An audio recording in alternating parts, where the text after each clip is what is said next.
And welcome back, folks. McIntyre Report. I'm just going to show you this video clip once more. It's covered on CNN. What you're saying, this is not Fox, Congressman. You can't just spin a tail and pull the wool over people's eyes. Yeah. This is CNN. This is the news. We're asking you to come on and tell the truth. And that's why more people are watching the Cartoon Network SpongeBob reruns right now. Well, welcome back, Congressman Tim Burchett. That certainly has gone viral, and many people find it hilarious. But it's interesting. The CNN suggests that this is real news, where everyone kind of knows that CNN's fake news. Free speech is a big issue in America. Are you positive that we can get changes under the Trump administration?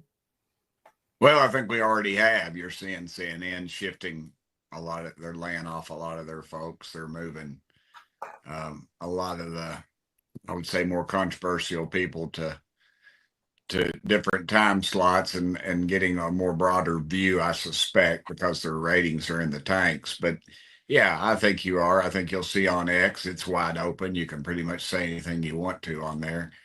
And I defend our Constitution, which allows for that.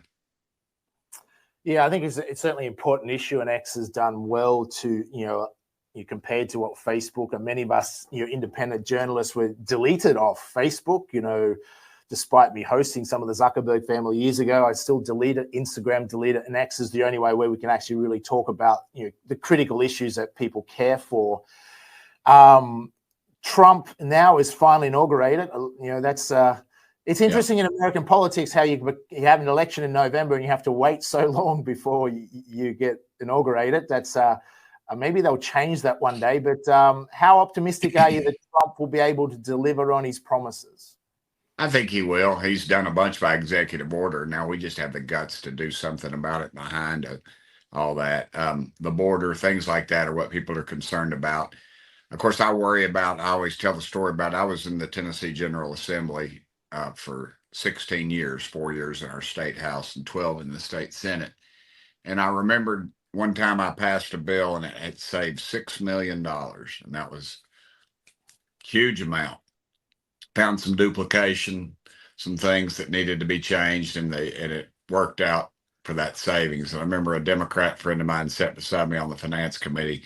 He leaned over and said, "Hey, Burchett," he goes, "that's a great bill." I was like, "Wow, thanks." And he said, "And I know just where I'm going to spend that money."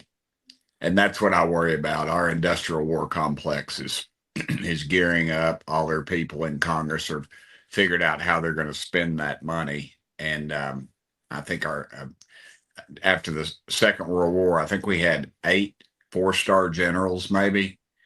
And now we've got over 40 of them. It's a huge bureaucracy. We've audited them, or the last 8 audits. They've not even completed them. They don't have to. The arrogance is unbelievable. They've lost over $500 billion. I mean, that's a battleship that they cannot account for. So that's where I'm worried. I've seen a lot of spending plans that say we're going to make all these cuts and then we're going to put it right into the Pentagon. And to me, that's not saving money. But I'm hopeful that maybe the American public have woken up enough to be able to address this in the future. But yeah, I'm on the DOJ committee as well. Marjorie Taylor Greene's the chair lady. She was kind enough to appoint me to that committee. And I'm really looking forward to getting into making some cuts and seeing their action.